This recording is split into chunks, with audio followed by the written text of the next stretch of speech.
My name is Grace. I'm 60 years old. And what I'm about to tell you will forever change the way you look at your own family. 3 days ago, my own son Ethan and my daughter-in-law, Sophie, pushed my husband Walter and me off a 90-foot cliff. As I lay there broken and bleeding, I heard Walter's ragged whisper in my ear. "Grace, don't move. Play dead." But that wasn't the worst part. The worst part was what Walter told me as we lay. There, the most terrible truth a mother can hear, secret our children had kept for 25 years. For 4 decades, Walter and I built what we believed was a good life. Every morning in our little suburban home, the smell of fresh coffee mingled with birdsong. I taught 2nd grade at the elementary school, tiny hands, crayon drawings, spelling tests. And every afternoon I came home with stories that made Walter laugh. He owned a small carpentry shop where he turned plain boards into beautiful things. Tables, headboards, frames. His rough hands so careful they could make wood look soft. We had 2 sons. Michael, our firstborn, sunshine in human form. Always laughing, always helping his dad in the shop, always shielding me from worry. And Ethan, 5 years younger, quieter, harder to read. I loved them both fiercely. A mother doesn't play favorites. At least that's what I told myself. Sundays after church, we gathered around an oak table Walter carved with his own hands. Michael would talk about studying engineering. Ethan mostly pushed food around his plate, his eyes down. Life felt simple and bright. In the evenings, Walter and I walked the trail around town, talking about trips we'd take after retirement, seeing the ocean for the very first time, building a smaller house once the boys had families. I didn't know those walks were training for the one that almost killed us. Weekends. Our home overflowed. My sisters Nora and Lila came with their families, kids racing through the yard. Women trading recipes in the kitchen while the men fixed things that didn't need fixing. Walter was my partner in everything. 40 years married, and he still brought me wildflowers he found on the roadside. He helped me grade spelling tests. I held wood steady at his saw. We were a team, unbreakable, or so I thought. When Michael turned 20, something shifted. He and Ethan argued in hushed, sharp tones that died the moment I walked in. Walter told me it was brother stuff. I believed him, because I wanted to believe my family was still perfect. Then, one October night, 25 years ago, Michael didn't come home for dinner. By midnight, Walter was out with neighbors checking every trail Michael loved. At dawn, they found him at the bottom of the river gorge. The police called it an accident, poor footing in the dark. I didn't question it. I couldn't bear to imagine anything worse. Michael's funeral was the darkest day of my life. I wore the black dress I'd worn to my mother's funeral and cried until I had nothing left. Ethan was calm, too calm. While I was undone, he sat still, a closed door. Walter never left my side, holding me up when my knees failed, whispering comforts that, now I know, tasted bitter on his tongue. After Michael's death, Ethan changed. He became attentive, helpful, affectionate, as if he were trying to fill the silence his brother left behind. He helped me with chores, tagged along to the workshop, brought me tea on the days I couldn't stop crying. I thought it was grief making him kinder. I didn't know it was a mask. Years passed. The wound scabbed over but never healed. Ethan married Sophie, a sweet-voiced girl from the next town, and they had 2 beautiful children. She called me Mom, helped in the kitchen, kissed my cheek. Ethan opened his own carpentry business, said it was going well. Life looked like a second chance. But lying at the bottom of that gorge, ribs screaming, blood in my mouth, I finally saw it. All that happiness was staged. The first cracks appeared 6 months ago when Walter and I decided to update our will. We'd saved our whole lives, and between the house, the small parcel of land I'd inherited from my parents, and our savings, there was close to $200,000 to leave behind. It was Ethan's idea to meet a lawyer. "Mom, Dad, you're 60, he said with a smile I now recognize as predatory. "Let's get things in order."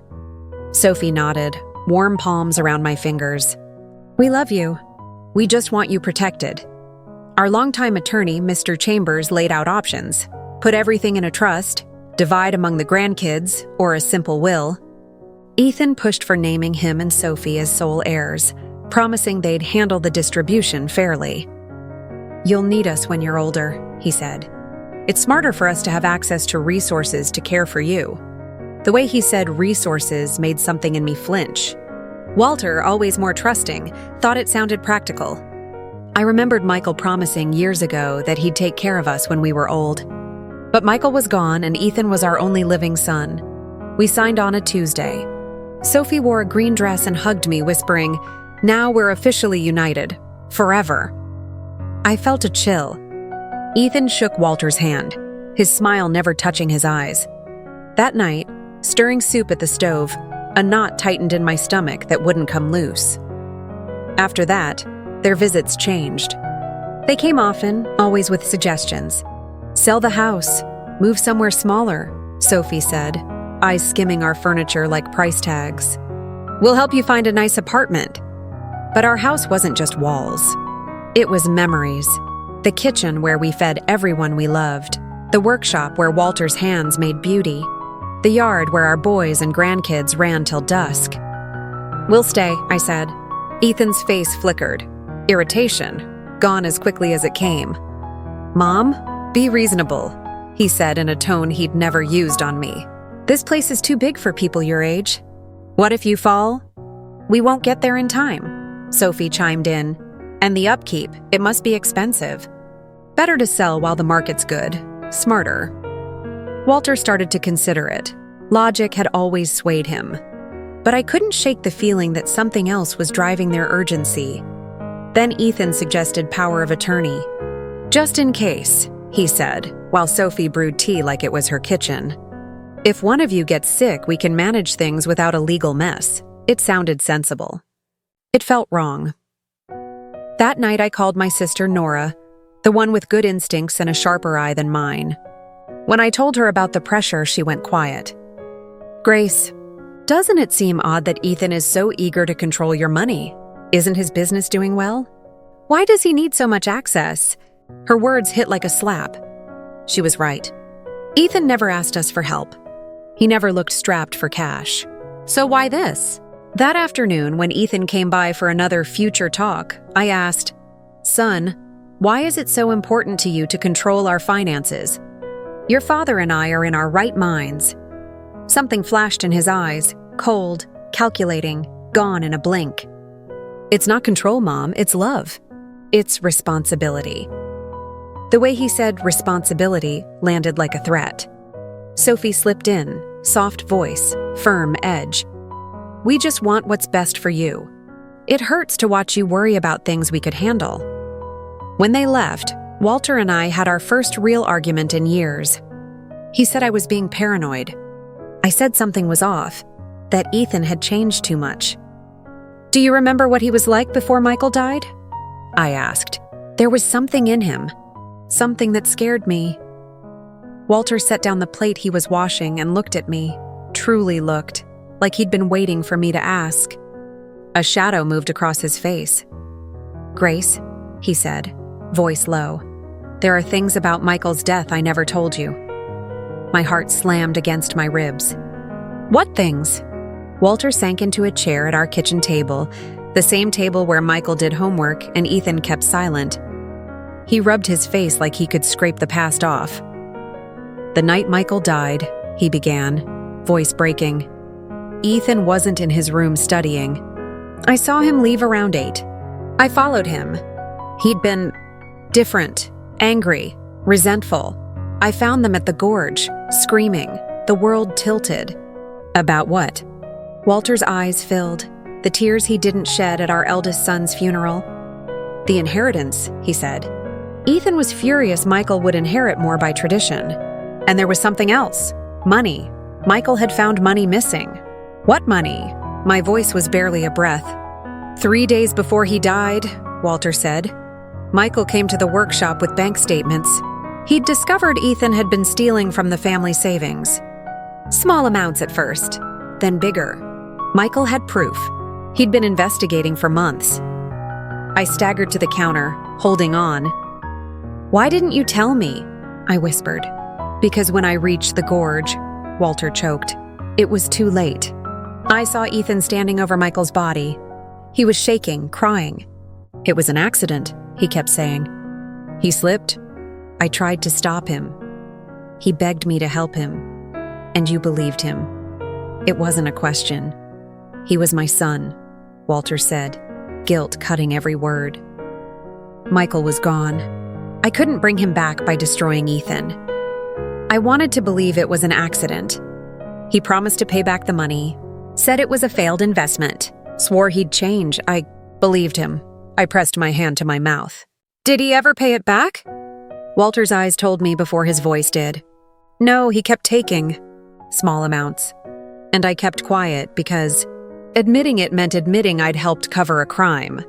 The horrible shape of it finally came into focus. That's why he wants control now, I said. Not to care for us, to finish what he started. Walter nodded. There's more, he said softly. I've been looking into his finances. Ethan's business isn't thriving.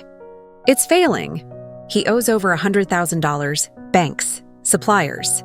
The papers in Walter's hands trembled as I scanned the numbers. The successful businessman had been living on lies and stolen money. Does Sophie know? I think so, Walter said. She steers the conversations about our money, asks about savings, house value, life insurance, like she's counting. His next words iced my blood. Grace, they aren't just asking how to help us live. They're calculating how much our deaths are worth. The phone rang. It was Ethan, sweet as sugar. Hey, Mom, he said. Sophie and I were thinking, let's celebrate your 40th anniversary with a mountain trip. Easy trail, gorgeous views, family photos. How about next weekend? The room spun.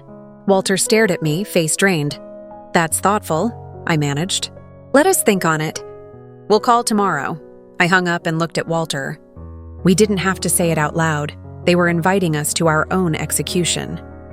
That night, Walter and I didn't sleep. We lay in the dark, clutching each other, staring at the ceiling as if it held answers. My heart whispered one thing again and again. Our own son is planning to kill us. By morning, Walter had a plan. We'll go, he said, voice tight. But I'll hide my phone and record everything. If we live, we'll have evidence. And if we don't, at least the truth won't die with us. It was a terrible plan, but it was the only one we had. The days leading up to the trip were unbearable. Ethan and Sophie came by constantly, all fake warmth and calculated smiles. Sophie dropped off snacks for the picnic, showing me bags of fruit, cookies, bottled water. I want this to be perfect, Mom, she said sweetly. Her voice made my skin crawl. Ethan showed Walter his new hiking gear, ropes, harnesses, first aid kit. For safety, he said. The irony nearly made me sick. He wasn't preparing to save us. He was preparing to make sure our deaths looked like an accident. I tried to back out. Maybe it's too dangerous for us, I said, forcing a nervous laugh. Sophie stroked my cheek with a smile that never reached her eyes. Don't worry, Grace, it's an easy trail. Even kids could do it. We'll take care of you, take care of us. The words felt like poison. That night, Walter and I sat at our kitchen table, the same table where Michael once did his homework. Walter pulled out an envelope. If we don't come back, this goes to your sister Nora, he said. It explains everything. About Michael, about Ethan, about what we fear now. I felt my chest cave in. My husband of 40 years preparing for his death, preparing for mine. Saturday dawned bright and cruel, the kind of clear sky that mocks your suffering. Ethan and Sophie arrived, cheerful as children on Christmas morning. Ready for your big adventure? Ethan asked, his grin so wide it looked like a mask glued to his face. On the 2-hour drive to the mountains, Sophie played upbeat songs, singing along, clapping her hands. Walter discreetly pressed record on his phone and squeezed my hand, his way of telling me we had to play along. The trail started easily enough. Tall trees, moss-covered rocks, the sound of a river nearby. Sophie skipped ahead, snapping photos of flowers, pretending to be a happy daughter-in-law. Ethan stayed behind us, his eyes burning holes into our backs. How are you doing, Mom? Need to rest? he asked with false concern. His voice was sugar. His eyes were knives. After an hour, the trail grew steep. My legs ached. Walter's breathing grew ragged. They knew we weren't strong enough for this. That was the point. Exhaustion would make us easier prey. We're almost at the lookout, Sophie chirped, though I knew from the map that was a lie. The lookout was still far ahead. She wasn't leading us there. She was leading us somewhere else. Then Sophie stopped, pointing to a jagged rock formation. Look at that cliff! What a view! Let's climb up there for some photos. My blood turned cold. That was it. That was the place. The cliff rose high above the valley, its edge crumbling, the gorge below filled with sharp rocks. No guardrails. No trees to grab if someone slipped. Just sky, stone, and death. I don't know, I said, my voice trembling. That looks dangerous. But Ethan had already started up the side path, his backpack bouncing, ropes clinking. Come on, Mom, he called. It'll only take a few minutes. The pictures will be spectacular. Spectacular. The word twisted in my stomach. He meant spectacular for everyone else, to look at the accident photos later. Walter squeezed my hand again, reminding me the phone was recording. We had to keep going. If we backed out now, they'd just find another way. Another time. Another accident. The climb was brutal. Loose stones slipping under my shoes, my breath ragged, my legs shaking.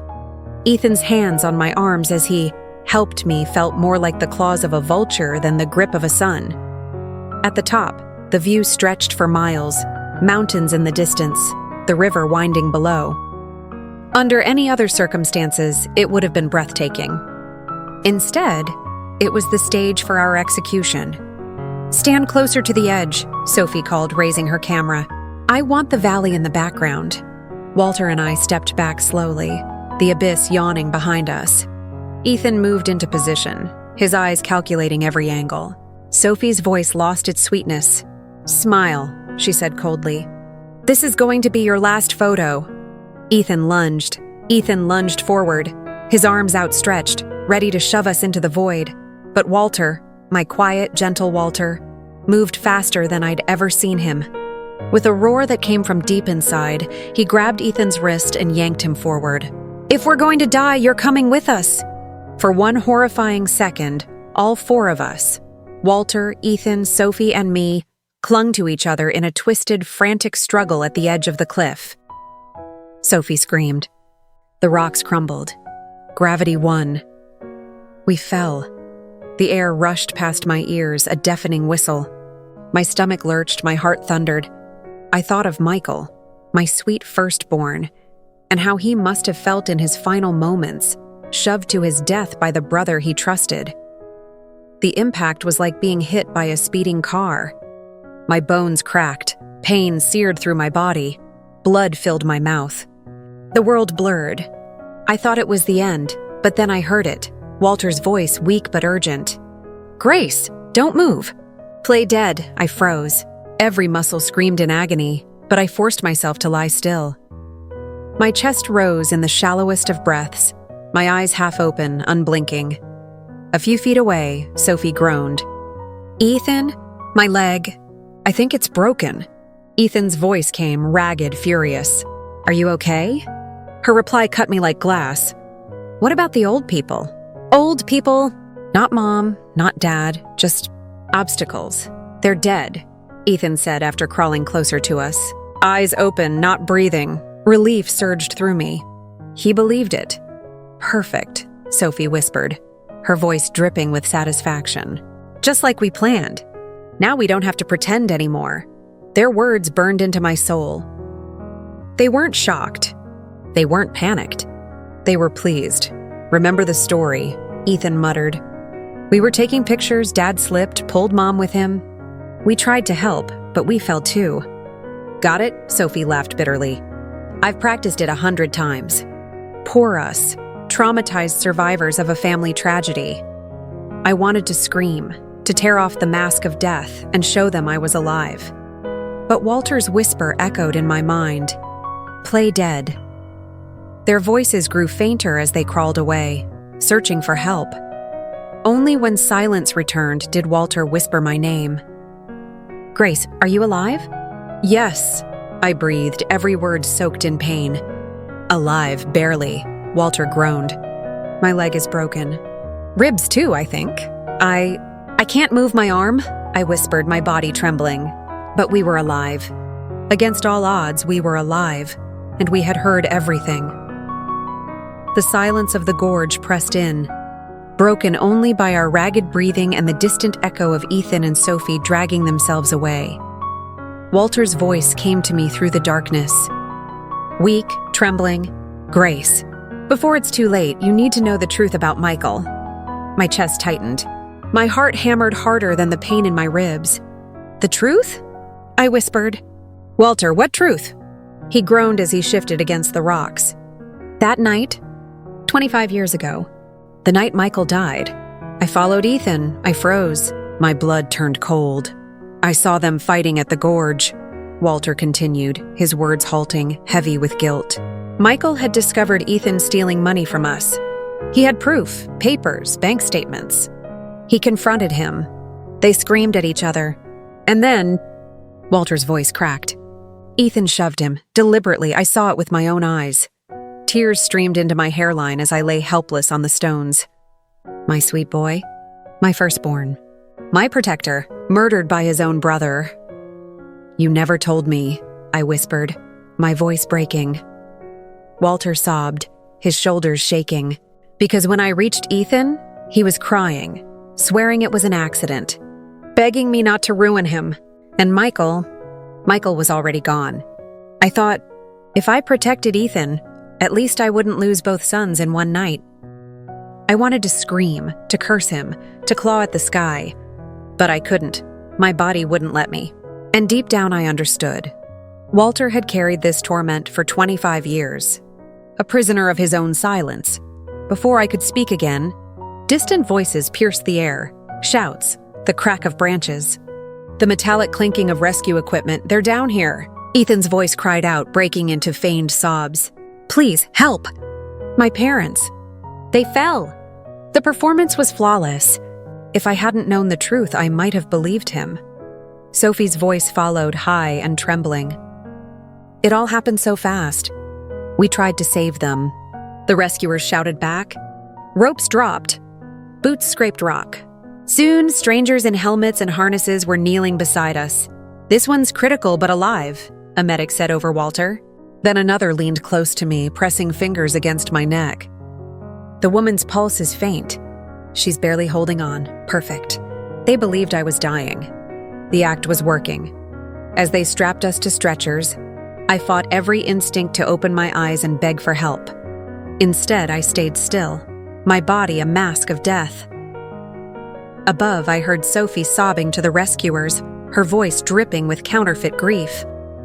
We've lost them. Oh God, we've lost them. But she hadn't lost us. Not yet. As the stretcher lifted, Walter's whisper reached me again. The phone recorded everything. Their words.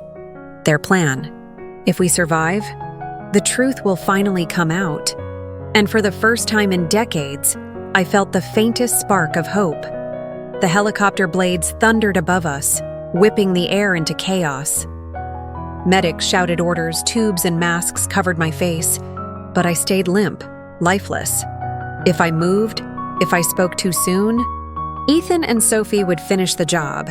At the hospital, lights blazed overhead as we were rushed down sterile hallways. Doctors barked instructions. Nurses swarmed around us. I fought every instinct to open my eyes, to beg for help. Instead, I clung to Walter's plan, play dead until the moment was right. A nurse's voice broke through the noise. Her pulse is faint but steady. She's fighting, another answered. It's trauma response. Could go either way. Keep her stable.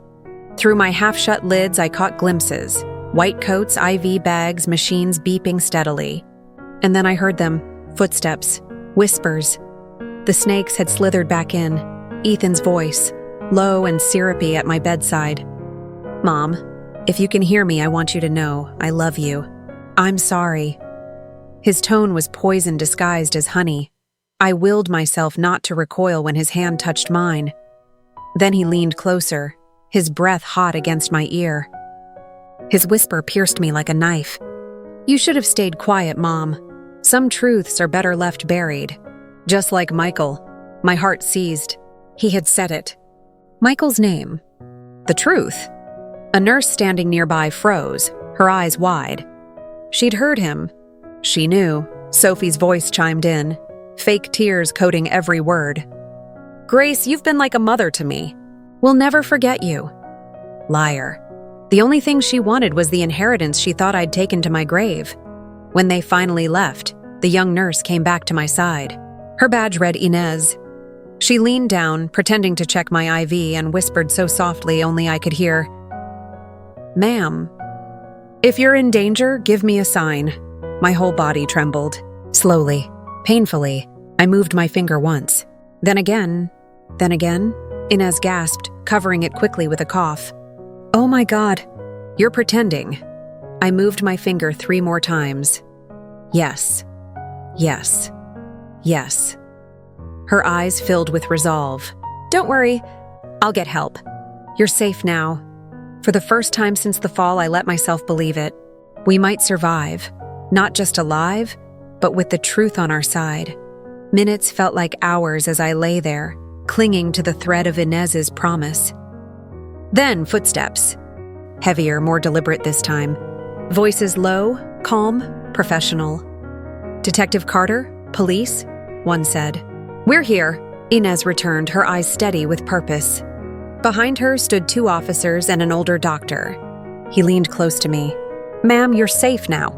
The police are here to protect you. If you can, open your eyes."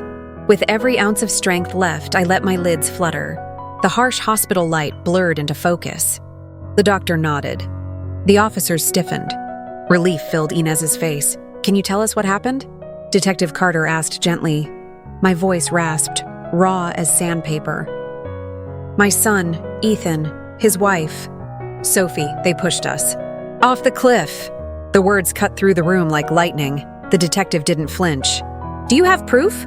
Walter, still weak in the next room, raised his phone with trembling hands. "Here, everything's on here. Their plan, their confessions."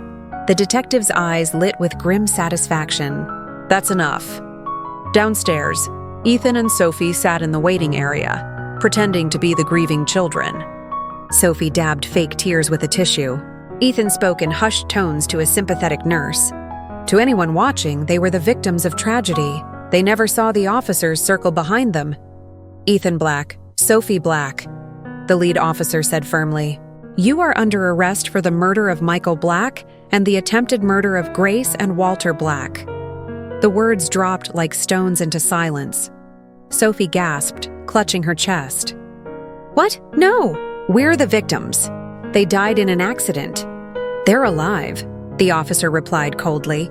"And they've given us everything we need." Ethan's face drained of color.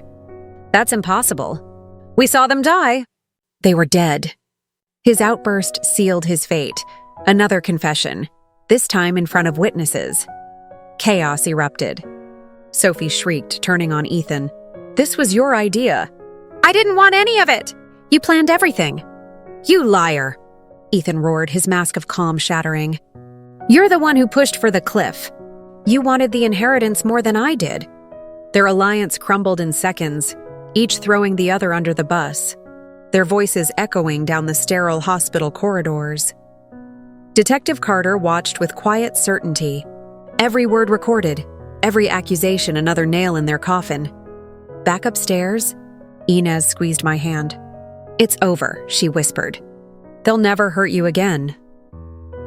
And for the first time in decades, I let myself believe her. 3 weeks later, Walter and I returned home.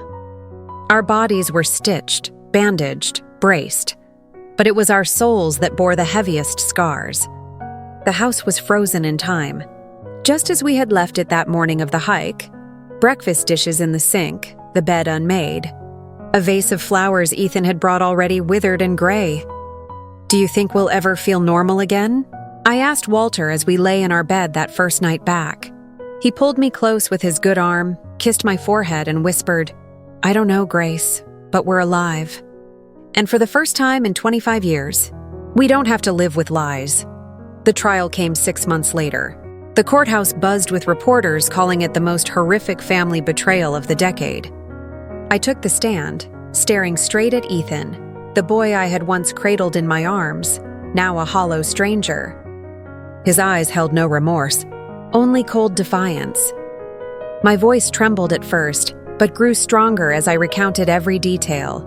Richard's murder, the theft, the lies, the mountain plan. When I finished, I looked directly at him. My son died the night you killed your brother. What sat in his place for 25 years was a monster I refused to see. You are no longer my son. The courtroom fell silent. After 3 days of deliberation, the jury returned. Guilty. First-degree murder for Richard. First-degree attempted murder for Walter and me. Sophie, too, as his accomplice. The judge sentenced them both to life without parole. As the gavel struck, I felt both shattered and freed. A year later, Walter and I began the process of adopting Ethan and Sophie's children. They were innocent, 2 young lives caught in the wreckage of their parents' choices. Each night, when I tucked them in, I told them stories of their Uncle Richard, his laughter, his kindness, his dreams. It didn't erase the pain, but it planted something new. Hope, because family is not built on blood alone. It's built on love, respect, and truth. And though betrayal had almost destroyed us, love would rebuild us. For the first time in decades, I could breathe. And I promised myself I would never, ever mistake silence for peace again.